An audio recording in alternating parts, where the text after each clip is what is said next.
भारत के दूर दराज हिस्सों में एक घना जंगल था, कर्णवन। इस जंगल के बीचों बीच एक रहस्यमय गांव था, वीरानपुर। न कोई वहां जाता, न कोई वहां से लौट कर आता। कहते हैं वहां रात होते ही कुछ चलता है, कुछ ऐसा जो इंसान नहीं है। ये कहानी है उसी जंगली गांव के भयानक रहस्य की। दोस्तों, कहानी शुरू करने से पहले क्या आप भी डर के शौकीन हैं? अगर हां, तो चैनल को सब्सक्राइब करना ना भूलें।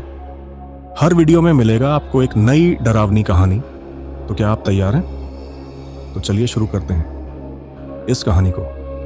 तुम्हें कर्णवन में नहीं जाना चाहिए, आरव, गांव की बुजुर्ग दादी ने कांपती आवाज में कहा। आरव एक यंग रिपोर्टर था। वह अजीबोगरीब कहानियों का पीछा करता था।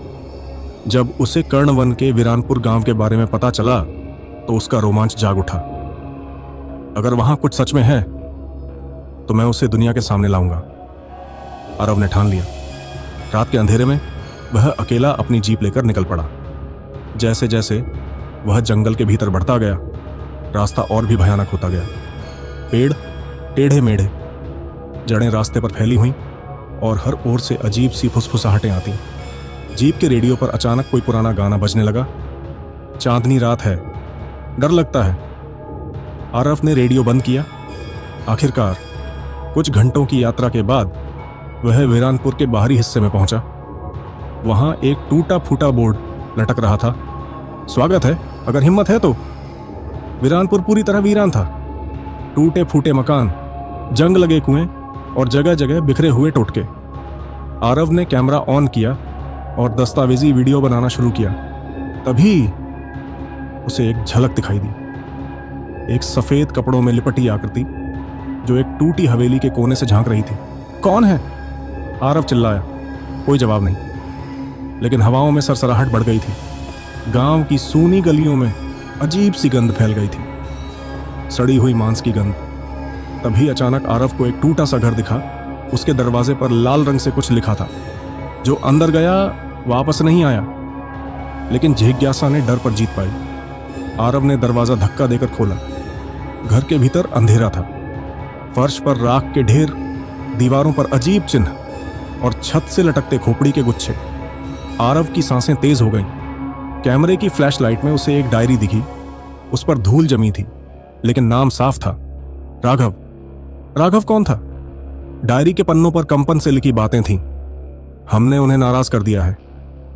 वे अब हमें छोड़ेंगे नहीं। हर रात जंगल से आवाजें आती हैं। वे आ रहे हैं, वे आ रहे हैं। आरव ने जैसे ही डायरी बंद की, अचानक पीछे से दरवाजा खुद ब खुद बंद हो गया। धड़ाम। वह तेजी से पलटा, लेकिन वहां कोई नहीं था। तभी उसे फिर वही सफेद कपड़ों वाली आकृति दिखाई दी, इस बार बहुत पास, लगभग छूने की दूरी पर। भागते हुए आरव जंगल की ओर दौड़ा, लेकिन जंगल भी उसे निगलने को तैयार था। पेड़ों की शाखाएं जैसे उसकी राह रोक रही थीं। जमीन से काले धुएं के बादल उठ रहे थे। तभी एक जगह उसे कई लाशों का ढेर दिखा। सूखे सिकुड़े हुए शव, जैसे किसी ने उनकी आत्मा चूस ली हो। फिर एक बूढ़ा साधु प्रकट हुआ। उसकी आंखें सफेद, दाढ़ी घुटनों तक और गले में मानव हड्डियों की माला। तू आया है भोग बनने? साधु बड़बड़ाया। क्या मतलब? आरव कांपते हुए बोला। साधु ने हंसते हुए कहा, वीरानपुर का राज यही है। हर 100 साल में हमें एक बहाली चाहिए। तेरी किस्मत खराब है कि तू चुना गया। तभी चारों ओर से परछाइयां घिर आईं, बिना चेहरा, बिना आकार की प्रेतात्माएं। आरव को रस्सियों से बांध दिया गया। साधु ने जमीन पर तांत्रिक चक्र बनाया। खून से भरा कटोरा, नरमुंड और भस्म के ढेर। चक्र के बीचों बीच आरव पड़ा था। मंत्रों का उच्चारण तेज हो गया। काल भैरवाय नमः, महाकालाय स्वाहा। अचानक हवा ने तेज भयंकर रूप ले लिया। झाड़ियां हिलने लगीं। आसमान में काले बादल घिर आए। तभी एक चित्कार, भयानक, कर्कश सुनाई दी, जैसे जंगल खुद चीख रहा हो। आरव ने आंखें बंद कर लीं, लेकिन तभी किसी ने उसकी रस्सियां काट दी। आरव ने आंखें खोली। उसके सामने एक लड़की खड़ी थी, चेहरा धूल और खून से सना हुआ, बाल बिखरे हुए, आंखों में दर्द और डर दोनों। चुप रहो, वरना वो हमें पकड़ लेंगे, लड़की फुसफुसाई। आरव कुछ बोल पाता इससे पहले ही उसने उसका हाथ पकड़ा और अंधेरे जंगल में दौड़ पड़ी। साधु और भूतिया परछाइयां पीछे चिल्ला रही थीं। आरव ने दौड़ते हुए पूछा, तुम कौन हो? लड़की बोली, मैं रिया हूं। मैं भी तुम्हारी तरफ फंस गई थी, लेकिन मैं बच निकली। यह गांव शापित है।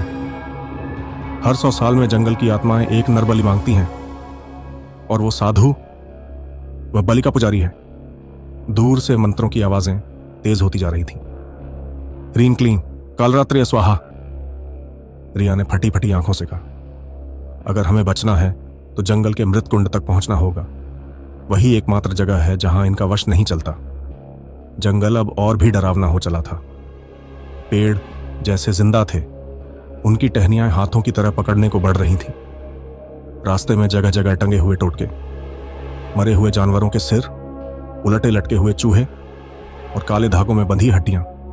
तभी रिया अचानक रुक गई। आगे मृगदंड है, उसने कहा। यह एक शापित इलाका है। अगर सही रास्ते से न गुजरे तो आत्माएं शरीर में घुस जाएंगी।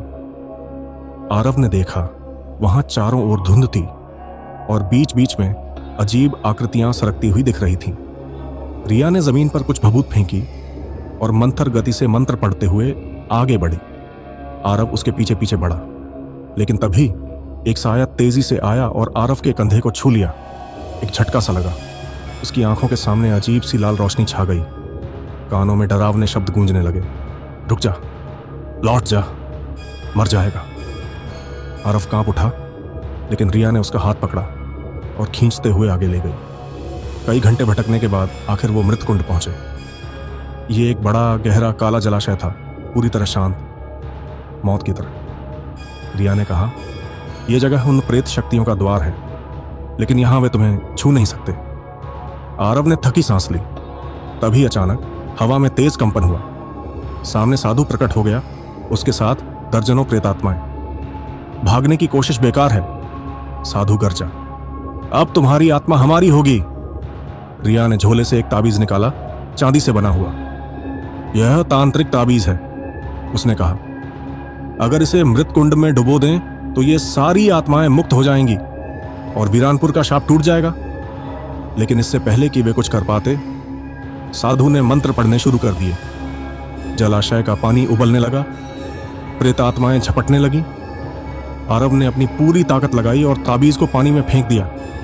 ताबीज पानी में गिरते ही जोरदार धमाका हुआ, जैसे हजारों चीखें एक साथ उठी हों। आत्माएं काले धुएं में बदलकर हवा में विलीन होने लगी। साधु जोर से चीखा और जलते हुए राख बन गया। जंगल में अचानक शांति छा गई। सभी टूटे मकान गिरने लगे, जमीन फटने लगी और वीरानपुर खुद धरती में समाने लगा। रिया ने कहा, अब सब खत्म हो गया। लेकिन आरव को कुछ अजीब सा महसूस हुआ। उसने रिया की तरफ देखा, उसका चेहरा धीरे धीरे बदल रहा था, आंखें काली हो रही थी। रिया, आरव ने कांपती आवाज में कहा। रिया मुस्कुराई, एक डरावनी मुस्कान। तुमने सोचा तुमने शाप तोड़ दिया? नहीं आरव, असली खेल अब शुरू हुआ है। रिया के शरीर से स्याह धुआं निकलने लगा। वह असली आत्मा थी, वही जिसने सबको मारा था।